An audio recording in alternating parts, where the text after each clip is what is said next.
Samantala, huli sa CCTV ng barangay ang panggugulo ng isang grupo ng mga bata sa isang tindera sa Claro M. Recto Avenue sa Maynila. Ayon sa barangay, bahagi ito ng modus ng mga bata para makapangikil. Narito ang unang balita ni Von Aquino. Alam mo, walang kamuwang-muwang. Makikita sa CCTV na ito ang paglapit ng 3 menor de edad sa isang tindera malapit sa kanto ng Claro M. Recto Avenue sa Maynila. Hindi malinaw kung ano ang ginawa ng mga bata pero makikitang nagalit ang babae sa kanila.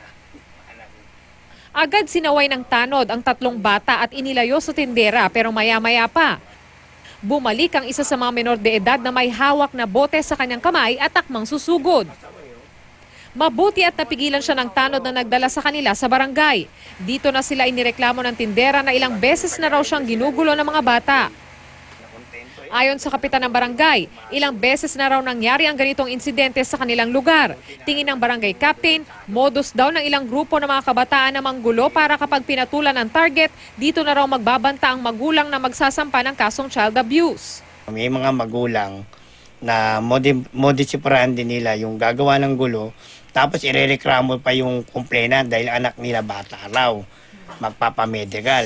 Hihingan nila ng pera yung babaeng complainant, kinomplain. Samantalang sila yung gumawa ng hindi maganda. Pero kahapon humingi ng paumanhin sa tindera ang mga magulang ng mga bata matapos makita ang ginawa ng kanilang mga anak. Hindi naman daw sigurado si kapitan kung pakay ng mga kabataang nakuha na ng CCTV na gawin ang modus. Pero babala niya sa mga maaaring maging biktima.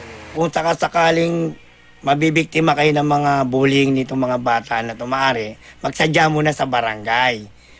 Magpaliwanag o kaya tingnan ko sa CCTV kung nakita yung ginagawa nilang hindi maganda. Itong unang balita sa Binondo, Maynila, Von Aquino reporting.